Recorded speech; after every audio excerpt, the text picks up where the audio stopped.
कहानी की शुरुआत में हमें एयरपोर्ट दिखाया जाता है, जहां हम ब्रैड नाम के एक पायलट को देखते हैं। वह तेजी से जहाज की तरफ जा रहा होता है और साथ ही साथ वीडियो कॉल पर अपनी बेटी से बात भी कर रहा होता है। उसकी बेटी कहती है कि आज सुबह मैंने न्यूज़ देखी थी, जिसमें बताया जा रहा था कि आप जिस एरिया में जा रहे हो वहां का मौसम बहुत ज्यादा खराब है, जिस वजह से और भी कई सारी फ्लाइट्स कैंसिल कर दी गई हैं। इसलिए आपको भी अपनी फ्लाइट कैंसिल करके घर वापस आना चाहिए। लेकिन ब्रैड मुस्कुराकर जवाब देता है कि मैं पहले भी कई बार ऐसे मौसम में सेफली जहाज उड़ा चुका हूं, इसलिए तुम परेशान मत हो, मैं जल्द ही घर वापस आ जाऊंगा। यह सुनकर उसकी बेटी खुश हो जाती है और कॉल काट देती है। उसके बाद ब्रैड जहाज के केबिन में आकर को पायलट से मिलता है। को पायलट थोड़ा सा नर्वस था क्योंकि आज वह पहली बार फ्लाइट उड़ाने वाला था। तभी एक एयर होस्टेस आकर ब्रैड को बाहर बुलाती है, जहां एक पुलिस अफसर ब्रैड को बताता है कि इमरजेंसी की वजह से तुम्हें एक कातिल को अपने साथ ले जाना पड़ेगा, जिसका नाम टोनी है। टोनी एक बहुत ही ताकतवर और खतरनाक इंसान है, जिस पर मर्डर का केस है और अब इसे जहाज के जरिए दूसरी कंट्री ले जाकर उम्र भर कैद के लिए जेल में डाला जाएगा। वो पुलिस अफसर ब्रैड से कहता है कि यह जिम्मेदारी हम तुम्हें इसलिए दे रहे हैं क्योंकि तुम एक काबिल और समझदार पायलट हो। ब्रैड मान जाता है और टोनी को सबसे लास्ट वाली सीट्स में बिठा देता है ताकि बाकी पैसेंजर्स को कोई परेशानी ना हो। उसके बाद सभी पैसेंजर्स अपने सीट्स पर बैठ जाते हैं और ब्रैड जहाज के स्टाफ के पास आकर कंफर्म कर लेता है कि सभी पैसेंजर्स आ गए हैं, जिसके बाद जहाज टेक ऑन ऑफ कर लेती है। ऊंचाई पर पहुंचने के बाद ब्रैड जहाज को ऑटो पायलट पर लगाकर को पायलट के साथ अपनी फैमिली के बारे में बातें करने लगता है। ब्रैड को पायलट को मोबाइल में अपनी बेटी की फोटो दिखाता है और कहता है कि मैं अपनी बेटी से बहुत प्यार करता हूं और हमारा इस दुनिया में एक दूसरे के अलावा और कोई भी नहीं है। दूसरी तरफ जहाज में बैठे पैसेंजर्स सफर को एंजॉय कर रहे होते हैं, लेकिन उन्हें पता नहीं था कि कुछ देर बाद उनके साथ बहुत ही बुरा होने वाला है। केबिन में बैठे दोनों पायलट्स भी खुश थे और जहाज भी नॉर्मल तरीके से फ्लाई कर रहा था, लेकिन तभी अचानक मौसम खराब हो गया और जहाज हल्के से झटके लेने लगा, जिस वजह से ब्रैड परेशान हो जाता है क्योंकि उसे कुछ ठीक नहीं लग रहा था। वह सभी मुसाफिरों को सीट बेल्ट बांधने के लिए अनाउंस करता है और रेडियो के जरिए वह कंट्रोल टावर से बात करने की कोशिश करता है, पर उसकी बात नहीं हो पाती क्योंकि मौसम खराब होने की वजह से यहां के सारे रेडियोज काम करना बंद कर देते हैं। तभी अचानक बिजली का तेज झटका प्लेन से आकर लगता है, जिस वजह से प्लेन जोर जोर से झटके लेने लगता है। ब्रैड पैसेंजर्स का हाल देखने के लिए केबिन से बाहर जाता है। पैसेंजर्स को देखकर ब्रैड को थोड़ा बहुत सुकून मिल जाता है क्योंकि सभी पैसेंजर्स सेफ थे, पर यहां अब धीरे धीरे लाइट बंद होती जा रही थी और तभी प्लेन को कई और झटके लगते हैं, जिससे ब्रैड का सिर सामने छत से टकराकर नीचे गिर जाता है और उसके माथे पर चोट लग जाती है। इस सूरत हाल को देखते हुए सभी पैसेंजर्स की हालत खराब होने लगी थी। ब्रैड जल्दी से वापस केबिन में आकर अपने साथी के साथ मिलकर प्लेन को संभालने में लग जाता है। यह उनके लिए काफी मुश्किल टाइम था। मौसम खराब होने की वजह से उन्हें आगे कुछ भी नहीं दिखाई दे रहा था।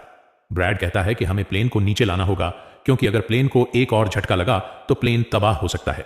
यह लोग फौरन जहाज का अल्टीट्यूड कम करने लगते हैं और जहाज तेजी से नीचे की तरफ जाने लगता है।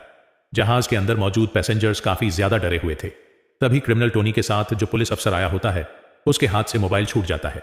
वो अपने मोबाइल फोन को उठाने के लिए अपना सीट बेल्ट खोल लेता है, जिसकी मदद करने के लिए एक एयर होस्टेस भी अपना सीट बेल्ट खोलकर आगे आती है।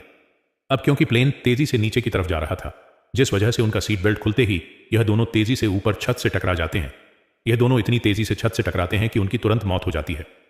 इतने में जहाज काफी कम अल्टीट्यूड पर आ जाता है और किसी तरह करके यह दोनों पायलट जहाज को कंट्रोल कर लेते हैं। लेकिन अब जहाज में ज्यादा पावर नहीं बची होती, इसलिए ब्रैड जहाज को एयरपोर्ट तक नहीं पहुंचा सकता था, जिस वजह से ब्रैड जहाज को नीचे लाकर समंदर में क्रैश लैंड करने का सोचता है। लेकिन तभी यह दोनों कुछ दूर एक आइलैंड देख लेते हैं, जिसके बाद ब्रैड जहाज की डायरेक्शन आइलैंड की तरफ कर लेता है और आइलैंड पर लैंड करने का फैसला करता है। कई मुश्किलों के बाद ब्रैड इस आइलैंड पर मौजूद एक रोड पर फाइनली इमरजेंसी लैंड कर लेता है। लकीली इस इमरजेंसी लैंडिंग में सभी पैसेंजर्स सही सलामत होते हैं और किसी को भी चोट नहीं आती। तभी जहाज में पीछे शॉर्ट सर्किट होता है, जिसे देखकर ब्रैड खुश हो जाता है क्योंकि जहाज में अभी भी थोड़ी बहुत बिजली बची हुई थी। सभी पैसेंजर्स के जहाज से उतरने के बाद एक एयर होस्टेस कैप्टन ब्रैड को बताती है कि क्रिमिनल टोनी को ले जाने वाला पुलिस अफसर मारा गया है और एक एयर होस्टेस भी मारी गई है। यह सुनकर ब्रैड बहुत ज्यादा मायूस हो जाता है। दूसरी तरफ एयरलाइन कंपनी का मालिक देखता है कि उसका एक जहाज अचानक गायब हो गया है क्योंकि उसने प्लेन को लैंड होते हुए नहीं देखा था और काफी देर से रेडियो खराब होने की वजह से का पायलट से कांटेक्ट भी नहीं हो पा रहा था। इसीलिए वो एयरलाइन कंपनी का मालिक स्कार्सडेल नाम के एक रेस्क्यू एक्सपर्ट को बुलाता है, जो ऐसे लोगों को ढूंढने का काम करता है जो मुश्किल में कहीं फंसे हुए होते हैं। एयरलाइन कंपनी का मालिक उसे कहता है कि मुझे मेरे प्लेन्स की सारी डिटेल्स चाहिए, जैसे वो कहां गया, उसके वर्कर्स और सभी पैसेंजर्स कहां हैं। जिसके बाद रेस्क्यू एक्सपर्ट अपने काम पर लग जाता है। दूसरी तरफ सारे पैसेंजर्स इस सोच में थे कि हम यहाँ क्यों उतरे हैं। ब्रैड सभी पैसेंजर्स को इकट्ठा करके समझाता है कि इमरजेंसी की वजह से हमें यहाँ उतरना पड़ा। प्लेन में अभी भी थोड़ी बहुत बिजली मौजूद है जिसे हम बाकी चीज़ों को ठीक कर लेंगे। तब तक आप लोग यहाँ आराम से रहें और आप लोग घबराइएगा नहीं, बहुत जल्द हम यहाँ से निकल जाएंगे। जिसके बाद ब्रैड प्लेन के पास आकर उसे ठीक करने में लग जाता है, पर वो देखता है कि जहाज में पावर काफ़ी कम है, इसलिए उन्हें मदद का इंतजार करना होगा। ये लोग मैप निकालकर खुद ही अपनी लोकेशन देखने लगते हैं ताकि उन्हें पता चल सके कि आखिर यह लोग किस जगह पर हैं।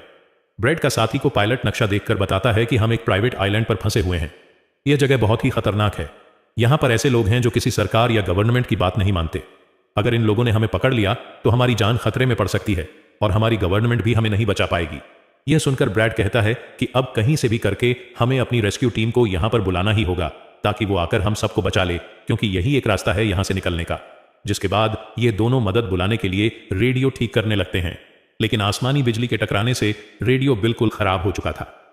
अब ब्रैड सभी पैसेंजर्स के पास आकर उन्हें बताता है कि किसी खराबी की वजह से रेडियो काम नहीं कर रहा, लेकिन आप सब परेशान मत हो। ब्रैड उन्हें तसल्ली देता है कि हम आइलैंड के दूसरी साइड पर जाकर रेडियो को ढूंढेंगे और कंट्रोल टावर को अपनी लोकेशन बताकर रेस्क्यू टीम को यहां पर भेजने के लिए कहेंगे, जो आकर आप सब लोगों को बचा लेंगे। और यहां ब्रैड एक बहुत बड़ा कदम उठाता है। वो कहता है कि मेरे साथ टोनी जाएगा। यह कहकर वह टोनी की हथकड़ी खोल देता है। यहां ब्रैड जहाज के कोपायलट से कहता है कि तुम जहाज की पावर को रिपेयर करने के काम पर लग जाओ, मैं जल्द ही किसी भी कॉन्टैक्ट के जरिए रेस्क्यू टीम को यहां तक लाने की कोशिश करूंगा। जिसके बाद टोनी और ब्रैड रेडियो ढूंढने के लिए जंगल की तरफ निकल पड़ते हैं। रास्ते में टोनी ब्रैड को उस पर भरोसा करने के लिए थैंक्स कहता है। अब हम इस आइलैंड पर रहने वाले आतंकवादी ग्रुप को देखते हैं, जिनके पास एक आदमी दौड़कर आता है और वह आदमी उस ग्रुप के लीडर को बताता है कि यहां आइलैंड पर एक प्लेन आकर रुका है इमरजेंसी की वजह से, और उसके अंदर बहुत सारे लोग हैं जो अलग अलग कंट्रीज से हैं। यह सुनकर ग्रुप का लीडर उस आदमी को कुछ पैसे देता है और ग्रुप का लीडर अपनी टीम से तैयार होने को कहता है। आइलैंड के जंगल में ब्रैड और टोनी आगे बढ़ रहे होते हैं। टोनी ब्रैड से पूछता है कि तुमने मुझे आजाद क्यों किया और अब मुझे कहां लेकर जा रहे हो। तब ब्रैड उसे कहता है, क्योंकि मैं तुम्हारी वजह से सबको खतरे में नहीं डाल सकता, और यहां एक खतरनाक आतंकवादी ग्रुप है जिसका मेरे साथ मिलकर तुम्हें सामना करना है।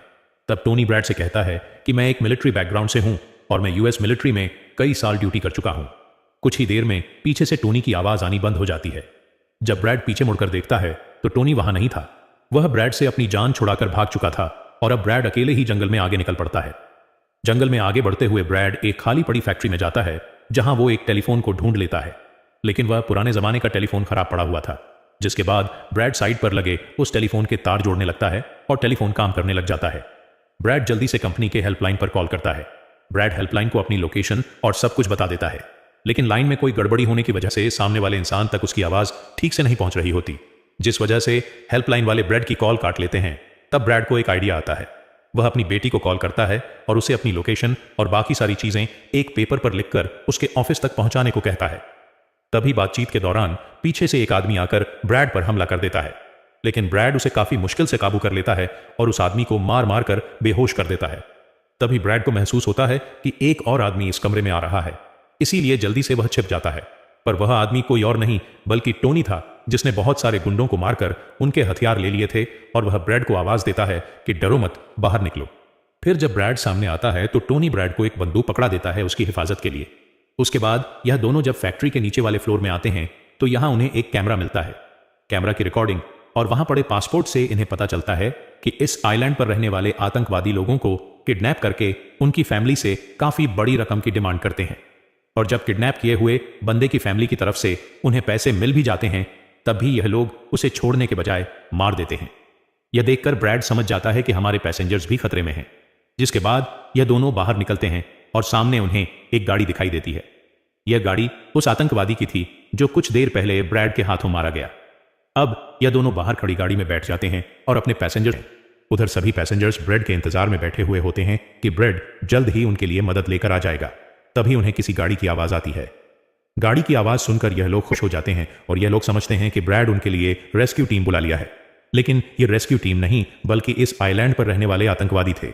वह लोग गोलियां चलाकर सभी पैसेंजर्स को डराने लगते हैं। उन गोलियों की आवाज ब्रैड और टोनी ने भी सुन ली थी। जिसके बाद यह लोग कार की स्पीड बढ़ाकर जल्दी से प्लेन तक पहुंचने की कोशिश करते हैं। आतंकवादी ग्रुप का लीडर एयर होस्टेस से सभी यात्रियों की लिस्ट मांगता है। डर के मारे जल्दी से एयर होस्टेस उसे लिस्ट लाकर दे देती है। फिर गैंग का एक आदमी को पायलट से पूछता है कि तुम्हारा सीनियर पायलट कहां पर है, जिस पर को पायलट बताता है कि किसी काम से वह जंगल में गया था पर अभी तक वापस नहीं आया। तभी वहां पर ब्रैड और टोनी भी पहुंच जाते हैं, लेकिन यह दोनों चुपके से दूर से इन लोगों को देख रहे होते हैं। इसी दौरान एक औरत वहां से भागने की कोशिश करती है, पर वह लोग गोली चलाकर उसे मार देते हैं। यह देखकर ब्रैड उनकी मदद करने के लिए जाता है, पर टोनी उसे रोक लेता है और टोनी कहता है कि तुम शांत रहो, अभी जाना ठीक नहीं।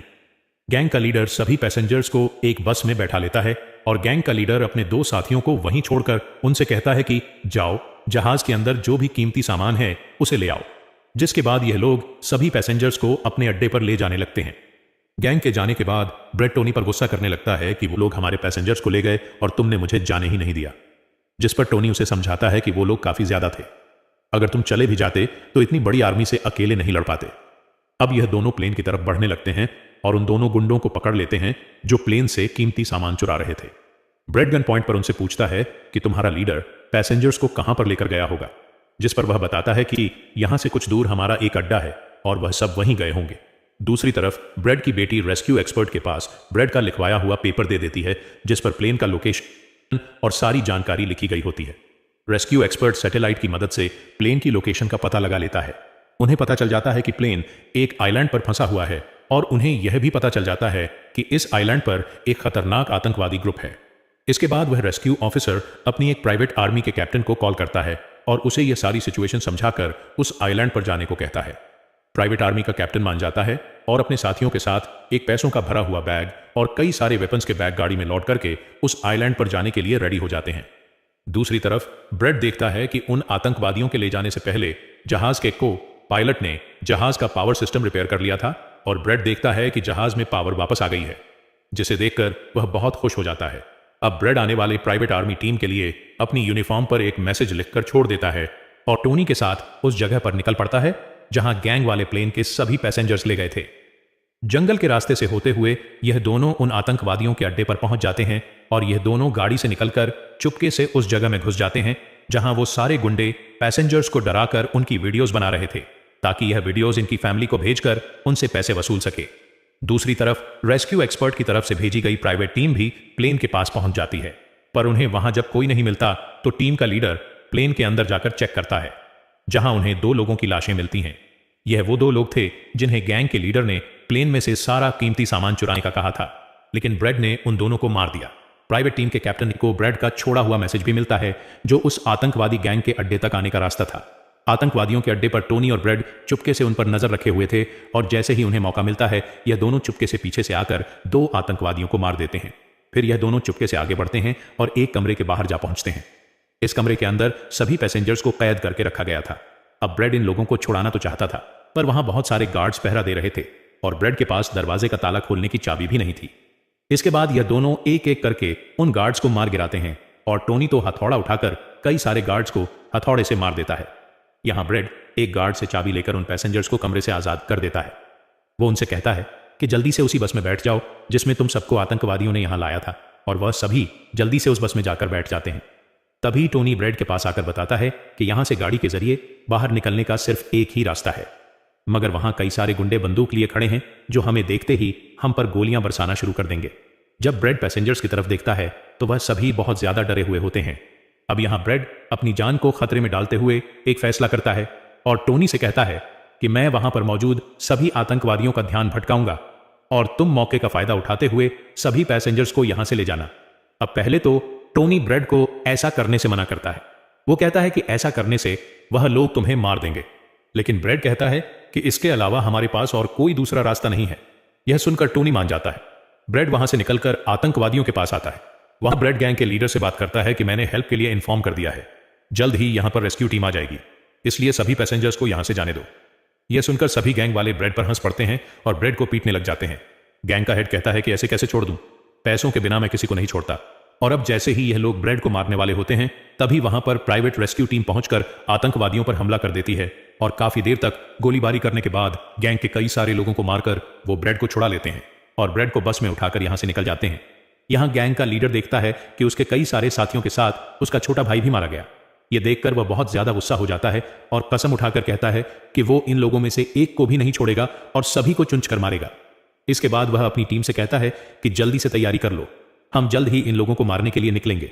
बस में प्राइवेट टीम का कैप्टन सभी को बताता है कि हम बस 5 लोगों की छोटी सी एक प्राइवेट टीम है जो बस तुम्हें यहां बचाने के मिशन पर आए हैं और हम कोई रेस्क्यू टीम नहीं है। रेस्क्यू टीम को यहां आने में कुछ टाइम और लगेगा।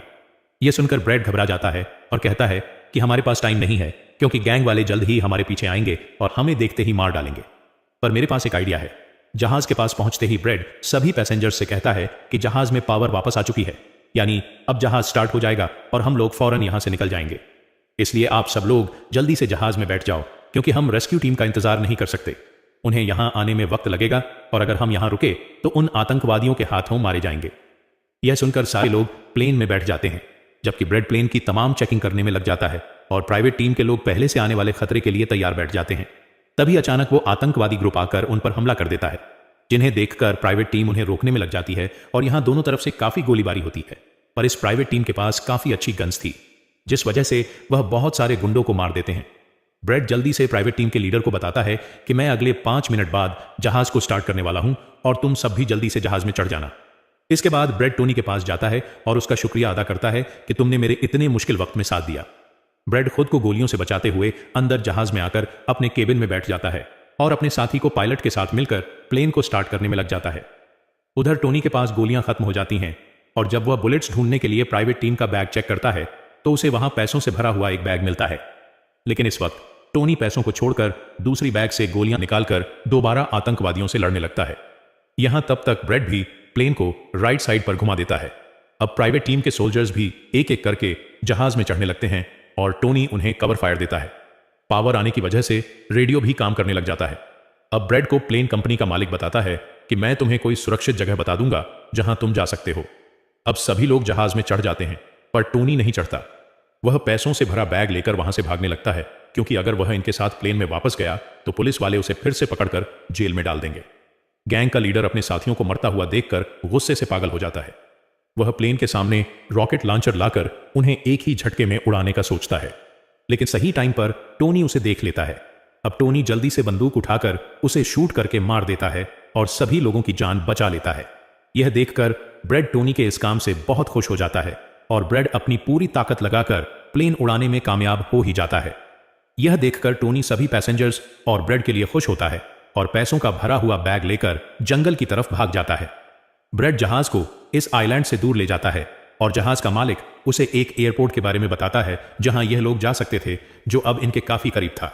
ब्रैड एयरलाइन कंपनी के मालिक की बताई हुई जगह की तरफ जहाज को ले जाता है, लेकिन तभी एक बार फिर जहाज के इंजन में आग लग जाती है और जहाज तबाह होने लगता है।